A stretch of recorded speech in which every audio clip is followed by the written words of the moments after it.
백성이 모세가 산에서 내려옴이 더딤을 보고 모여 백성이 아론에게 이르러 말하되 일어나라 우리를 위하여 우리를 인도할 신을 만들라.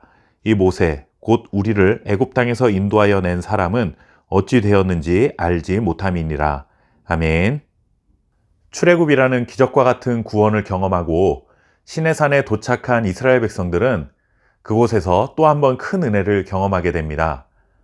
세상을 창조하신 창조주이시며 세상에서 가장 힘과 권력을 자랑했던 애굽 왕 바로의 코를 납작하게 만드신 구원자 하나님께서 이스라엘을 향해 이제 너희는 내 백성이고 나는 너희의 하나님이 되겠다는 놀라운 선언을 해 주신 것입니다. 그렇게 언약을 맺으신 하나님께서는 이스라엘 백성들에게 너희가 이제 하나님의 자녀가 되었으니 나의 말씀을 따라 살아갈 수 있도록 율법을 허락해 주셨습니다. 그리고 그들과 언제나 함께 하신다는 약속과 증거로 성막을 만들라는 명령도 해 주셨죠. 출애굽기가 시작되면서 지금까지 이스라엘 입장에서는 정말 꿈꾸기도 힘들었던 기적 같은 일들이 연속적으로 일어난 것이라 할 수 있습니다. 시내산 꼭대기로 모세를 부르셔서 성막 건축에 관한 모든 말씀을 전해주신 후에 하나님은 하나님이 친히 쓰신 돌판 2개를 모세의 손에 들려주셨습니다.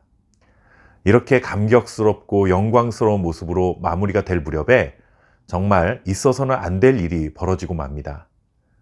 모세가 하나님의 부르심을 받고 시내산 꼭대기로 혼자 올라간 지 40일이 지나자 밑에서 기다리던 이스라엘 백성들에게 조바심이 생겨난 것입니다. 그들은 시내산 꼭대기에서 어떤 일들이 벌어지고 있는지 알 수 없었습니다. 모세에게 하나님께서 무슨 말씀을 전하고 계신지 도무지 알 길이 없었습니다. 만약 우리가 그런 입장이었다 하더라도 도대체 무슨 일이 벌어지고 있는지 궁금하기도 하고 40일이나 지났는데 아무 소식도 들려오지 않으니 우리를 이렇게 버려두시는 것은 아닐까 하는 의심이 들 수도 있었을 것이라는 생각은 듭니다. 하지만 이스라엘 백성들은 이런 궁금증과 의심을 넘어 자신들의 조바심을 이겨내지 못하고 엄청난 잘못을 저지르고 말죠. 모세가 내려오지 않자 백성들은 우르르 모여서 아론을 찾아갑니다. 그러고 한다는 말이 우리들을 여기까지 인도한 신을 만들어 달라고 요청하는 것입니다.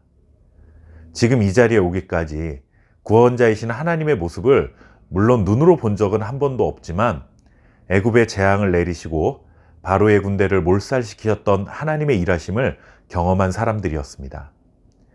바다가 갈라지는 기적을 경험했고 물이 없을 때 물을 허락하시고 먹을 것이 없다고 불평하자 매일 아침마다 먹을 양식을 내려주시는 은혜도 경험했습니다.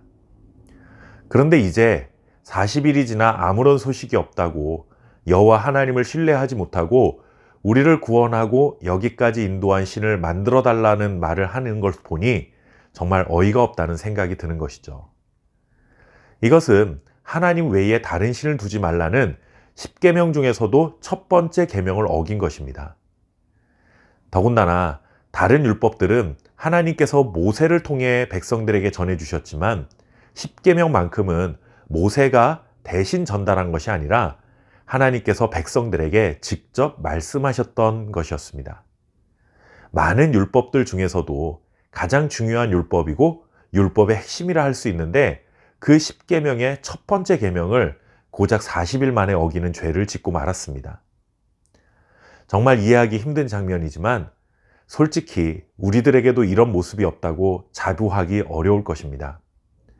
사람들은 자꾸 자신의 손으로 만지고 눈으로 볼 수 있고 귀로 들을 수 있는 형상을 만들고 싶은 욕망이 있다는 것입니다. 하나님이 눈에 보이지 않음에도 불구하고 내 인생에 좋은 일이 생길 때는 그런 생각을 잘 하지 않는데 자신이 생각했던 대로 인생이 흘러가지 않을 때는 우리의 눈과 귀 그리고 손으로 직접 확인할 수 있는 자신만의 하나님을 소유하고자 하는 욕심이 생겨난다는 것입니다. 하나님이 기다리라고 하면 기다려야 하는데 그 기다림이 싫다고 기다리라 말씀하시는 하나님 대신 나에게 지금 당장 답을 주는 또 다른 신이 있었으면 좋겠다 하는 것이죠. 우리 안에 숨겨져 있는 이런 욕망과 욕심을 날마다 주님의 십자가 앞에 내려놓고 주님이 주시는 은혜에 매달려 살지 않으면 우리도 언제든지 잘못된 길을 걸어갈 수 있는 연약한 존재라는 사실을 기억해야 합니다. 내 마음과 내 뜻에 따라 움직여줄 그런 하나님을 만들려 하지 마시고 하나님의 말씀에 내가 온전히 순종하며 살아갈 수 있는 하나님의 자녀가 되어야 될 줄 믿습니다. 저와 여러분이 그러한 삶을 살아갈 수 있기를 바랍니다. 감사합니다.